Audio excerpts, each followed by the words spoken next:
Good day. Welcome back.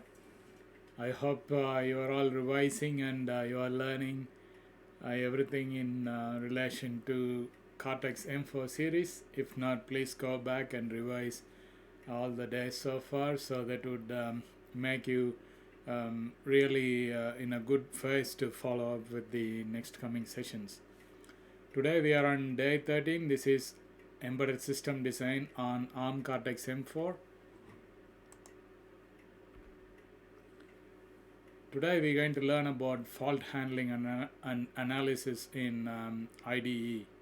As you can see, I just connected the hardware to the laptop, so you can see the LED that's coming on. So it's connected, and you're going to learn today if any fault happens in the IDE while after you finish your code, and how the system generates all those exception handling and interrupt errors. So you're going to learn everything whatever that's shown in the vector table, and you're going to analyze how that happens and what are the ways to eliminate those errors. So please stick by me, and you will have a great session today. I'm sure at the end of the session today everyone will be as comfortable as they can be, knowing how to tackle when they see this error message in the console window. These are all the sections you're going to learn today. What is a fault and how it occurs in the IDE when you try to interface the hardware, and the summary of the fault handlers. What are all the fault handlers out there and how that's generated in the system, and then there are four main types of faults that you would come across in the IDE. Those four are you're going to learn: hard fault, mem manage fault, the bus fault, and the usage fault. So you're going to go through each and every fault, and also you're going to learn how you can trigger those faults and how you can verify that in the registers, and how you can change that eventually. Before jumping into the session, I would like to give a small intro about us. I am representing A2Digi. It's a startup by Anbukarasu brothers, my brother Alex and myself Arul, in 2023. Both of us gained over 20 plus years experience in the industry, and we would really like to share our knowledge and our experience to you all there, so it will be very helpful for you to mold you into a better professional you in the due course. And our mission is to convey to at least 100,000 future professionals through online courses. The main advantage is you can study at your own pace wherever you are. So you don't have to be in one place, and you can just wherever you are, you can browse and study. That's a good thing. About me, I am Arul Prakash Anbukarasu. You can call me as Arul or APA, as persistent as I would like to get things done. That's me. I have 20 plus years of experience working in various industries in Australia, in Italy, in Singapore, and in India, mainly concentrating on these industries, renewable energy sector, where the power conversion of solar and wind energy systems, power systems that related to lead acid batteries, and network embedded systems that related to automatic teller machines, teller cash registers and point of sales, banking automation systems, and smart parking operations. And my expertise is in all these three: embedded systems, VLSI, and power management, which that's why I thought going through the whole embedded development life cycle, I would love to share my experience and knowledge, so that you can also be getting enough information and tuned yourself into that leading professional engineer as you can be. I got small announcement to make. I categorize this into two different category. All the video sessions that you are going through, it will be uploaded into A2DG on my YouTube channel. To be eligible to get a free certificate, you have to attend at least 28 classes. At the end of every video, there is an attendance link that's attached to it. So if you kindly fill that out and send it across to us, it will count in for your e-certificate. But being YouTube regulations, the videos can't live there forever, so it has to be removed after 2 or 3 days. So if you missed a day, you really can't go back and have a look to recap of what's been carried on so far. So that's why I strongly and personally recommend you to join our internship program. And what would this internship program will lead you to? The main thing is you will acquire an internship certificate. That is worth a lot when you hit into that interview queue, and if you are facing in the interview panel. This 30 days that you travel so far, you learn so far, this journey, this voyage, that creates a lot of positivity between the employee, and the employer will also see the goodness in you. And not only that, because you go through everything and learn everything from scratch, and that stays in your mind for a long time. And you can also join through the LMS portal when you sign up for the internship program, and you can go through each and every day session. And once you complete each session, once you hit that complete and continue, that covers for your attendance. On top of that, you get unlimited access to access all course contents, the PDF materials, the source codes, and all the documents that related to your study materials. And also the course videos.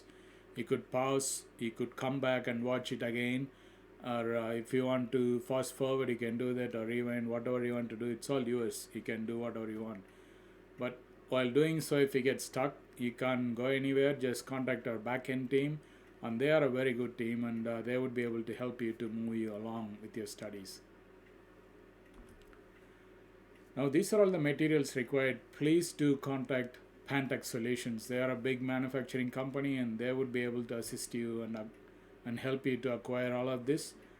The good thing to have the board with you, it gives you that real hands-on feel and real hands-on experience. That counts a lot, because as I said earlier, you get at least 85% worth of knowledge by practicing yourself with the help of a hardware, rather than just listening to my videos.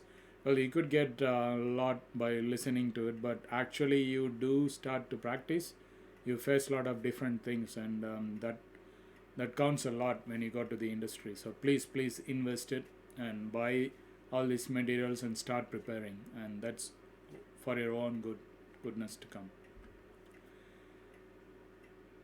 Enough said. I'm sure you are keen to know how to see those errors in the IDE, and let's continue with our learning. So let's get in.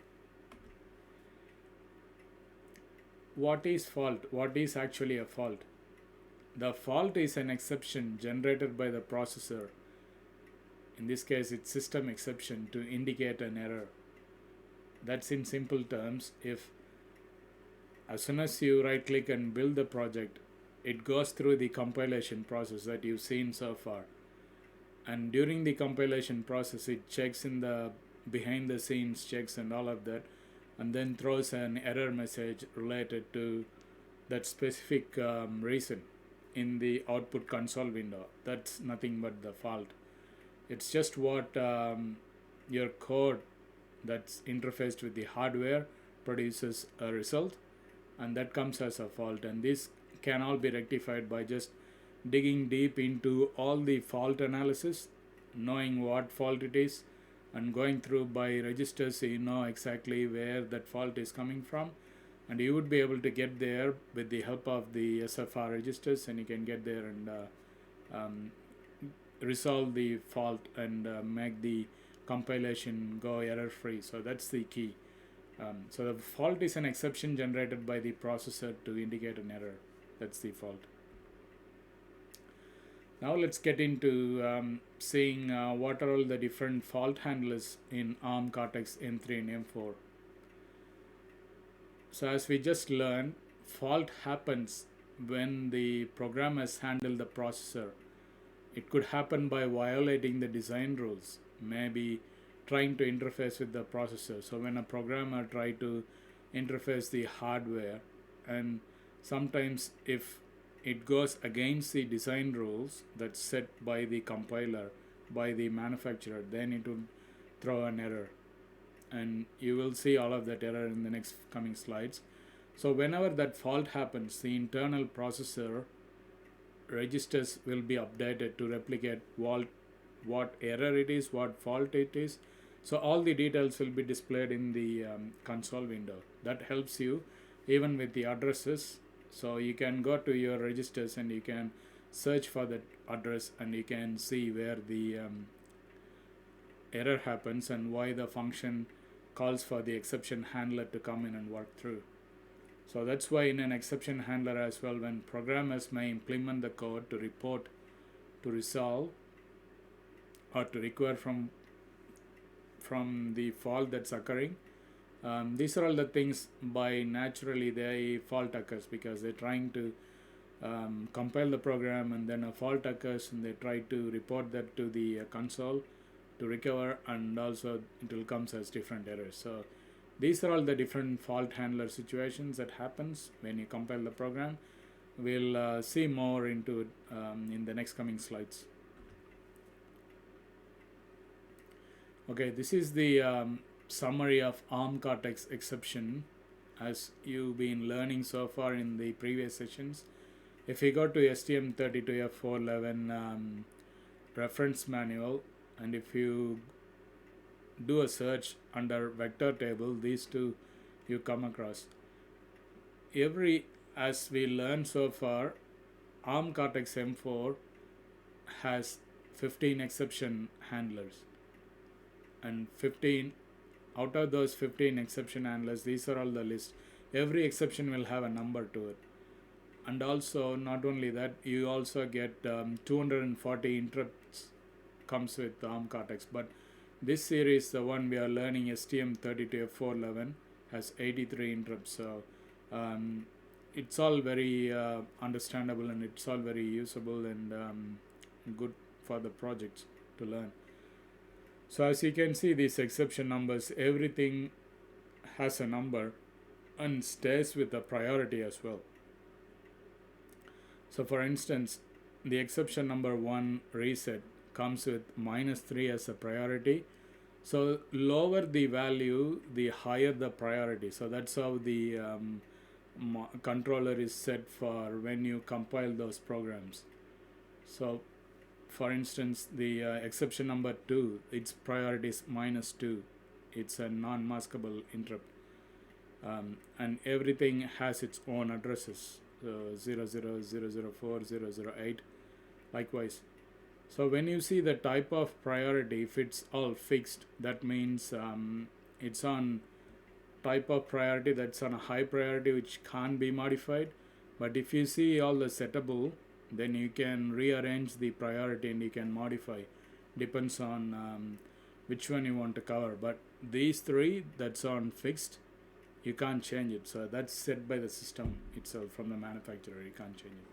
So likewise, exception number for hard fault is 3, mem manage is 4, bus fault is 5, usage fault is 6, and 7 to 10 are for reserved, and exception number 11 is for supervisory call, 12 it's debug monitor, again 13 it's for reserved, 14 it's for pend SV, pendable SV, and 15 is for system tick. So likewise, everything got its priority levels and the type of priorities, and everything starts with the addresses specific to it. So what are all the different types of fault exceptions in ARM Cortex M4? By default, a hardware fault or hard fault is enabled. So it's in a non-configurable priority, and only it can be disabled by a fault mask register. Usually they don't do it, so they leave it as it is. So by default, when you compile, that hard fault will be set as enabled, whereas the other 3 major faults, mem manage fault, bus fault, and usage fault, all these are displayed or disabled as default, and they can be configurable because, as you can see from the vector table, they are settable. That means they can be configured. Being a hard fault, it's a fixed priority, you can't change it. So therefore, it can be disabled by only by writing a small code in the fault mask register. So these are all the different types of faults, and we're going to learn one by one in the coming slides. And also we're going to go into the IDE, and you're going to see yourself how that generates and how the fault happens. These are all the terms or phrases that you have to think about when you talk about fault, how this is all caused. For example, if you want to divide by 0, if enabled, then that causes a system error or system fault. And if it is an undefined instruction or illegal declaration in the code, then you'll get a fault. Or attempt to execute from memory regions, which is marked as execute never, XN, to prevent code injection. So there are some in the table that I'll go through later, which you can't be modified, and you can't change it because it's in a marked execute never, being accessing some memory regions inside the flash memory or in peripheral memory. Then those consider as the memmanage fault that you will know. And some memory regions that if you try to access the data in that memory location, that violates the code error, because if it is in a memory protection unit and if you're trying to get that data for access, that will throw a memmanage error. And also unaligned data access. You learned the other sessions how to align data. If it's not aligned according to the byte word size, then it will throw an error. And we learned so far, as soon as an exception occurs, as soon as an interrupt occurs, the programmer halts the current state in thread mode and changes to an exception handler mode or interrupt mode. But if the compiler keeps the interrupt alive, then it will throw an error saying program error or something. And then the bus error, when the bus trying to communicate between different memory accesses. For example, SDRAM wants to communicate as well through the same time as flash memory. So in those instances, you may get a bus error. And also executing SVC instructions in the SVC handler, that will throw some error. And the debug monitor settings and relaxed exceptions and the interrupts. Some of the interrupts could cause fault as well because it's tried to connect to the hardware, and that could throw some error. So these are all the things that you have to generally consider when we talk about faults. Now let's go in one by one. First we'll see the theory of how the exception starts and how it causes. Then we'll jump into the IDE and I'll show you what each error is and how you get it. So the halt fault exception is an exception that occurs because of an error during exception processing, or because an exception cannot be managed by any other exception mechanism. For example, if your compiler can't categorize whatever fault that happens, it can't set it to be a memory managed fault or a bus fault or a usage fault or whatever other fault it can be, by default it will just throw it as a hard fault exception because it can't classify, and therefore there is something connected to the hardware and it will set as a hard fault. But you can go through the registers and you can see for yourself what that hard fault error is. And these are all the causes for the hard fault exception. First is the escalation of configurable fault exception. If there is any configurable changes, that escalates to the compiler to say, hey, you changed something, I'm not happy, so I'm going to throw you an error. So that's one of the cause. And then there is a bus error return during a vector fetch. When a vector tries to fetch some information, it will throw some error. Executing a SVC instruction inside the handler, there could be some fault in the SVC and that will throw an error.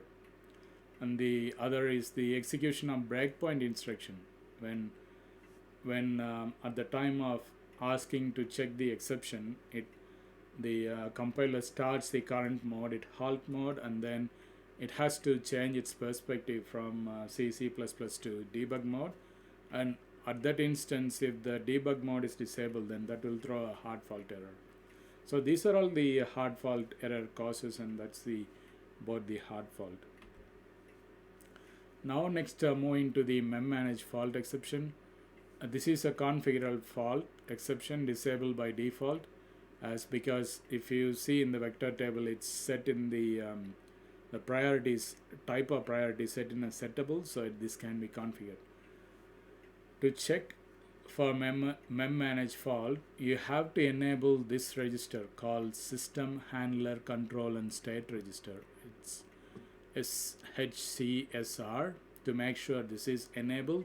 If not, then it will definitely cause a problem.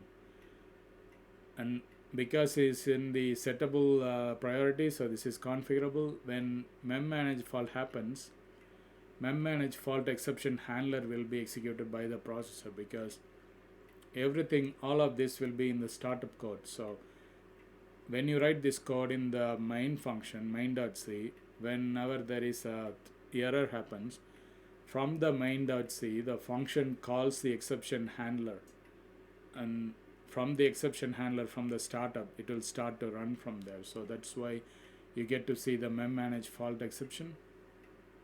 So these are all the mem manage fault exception cases that you should consider. And what is it to cause those mem manage fault? For a start, the name indicates this fault exception could be from memory access. If say that memory address violates the required data fetch, then it will throw a memory manage error. Or if your compiler runs on a thread mode in a privileged mode, and if he wants to switch to unprivileged mode, and if the memory protection unit has access only for the privileged mode, and that will throw a mem manage error. And also writing to memory regions which are marked only for MPU4 memory protection, etc., then you will get a fault. And also when you try to access information from the peripheral memory which is not execute or never execute, marked as XN, then you will get a mem manage fault. So these are all the memory errors which the processor try to extract information from the registers. So if you go into the system handler and control state register, SHCSR, these are all the 4 bits that we're going to learn today. Bit 18, it's a usage fault. Bit 17 is bus fault. Bit 16 is mem fault. These 3 are the very important fault on top of the hard fault. So most likely you will see any of these 4 in compilation. So that's why we're going to learn about all these 4. So I'll show you where this is all in the manual shortly. And also there is a chart. If you go to Cortex M, for being all the exception handlers, we are talking about system exceptions, and there is different exceptions that can come from a third party, like microcontroller. For instance, we are learning STM32, and this is from a third party vendor, and this throws some error that's meant for STM32. But the main error, if you want to talk about the peripheral error, the mem manage, the non-maskable interrupt, etc., then you have to refer via the Cortex M4 generic user guide. And if you go there, the memory region will be classified under say the code will be from 0000 to 17Fs, and the SRAM memory region could be from 2 7zeros to 0x3 7Fs. So likewise, you have the peripheral address range, you have the external range, you have the private peripheral bus. So whichever it's marked as XN, if the compiler wants to access information from this memory address, then that will throw a mem manage fault, because it's on execute never, being don't touch those region that's reserved for something else, then you get the mem manage error. Next we'll see what are the cases you happens for the bus fault exception. So due to the error response returned by the processor when you try to interface during access to the memory device. So if the bus wants to access information at the same time from data memory and program memory, then there could be instances where the bus doesn't know which one to access. So therefore you'll get a bus error. Or during an instruction fetch, when you try to get a instruction from the bus, you'll get an error. Or during a data read or write to the memory devices, you will get a bus fault error. Or also if for some reason if the device is not ready, if the power on LED is not on, and at the time if you try to communicate to the SRAM or SDRAM via the controllers, then it will throw some error. And also if the unprivileged access in the peripheral bus, private bus, PPB, then you'll get a bus fault error. And while the memory device sends error responses with the processor bus interface, it could go to invalid or a restricted memory location. In that time, it will throw a bus fault error.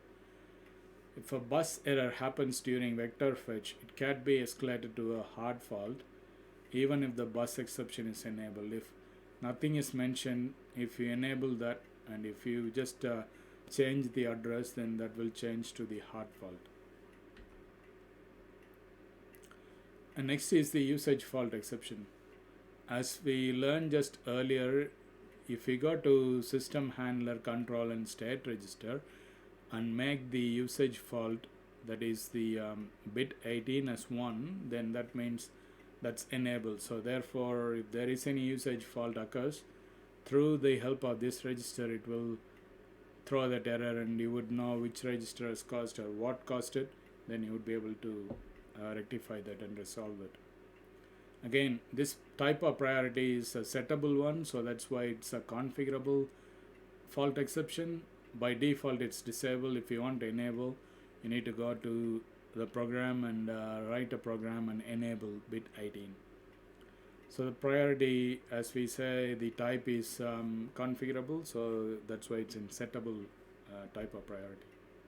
So that's the usage fault that we learned. Now, what are all the conditions when this happens? So when you execute of undefined instructions, when there is no proper definition of the instructions set to the compiler, then as we know, Cortex M4 supports only thumb. So executing any instruction outside this thumb instruction mode or thumb mode would definitely result in fault. Or executing floating point instruction. If you keep the floating point unit as disabled, and if you try to get floating point data, then it will throw a usage error.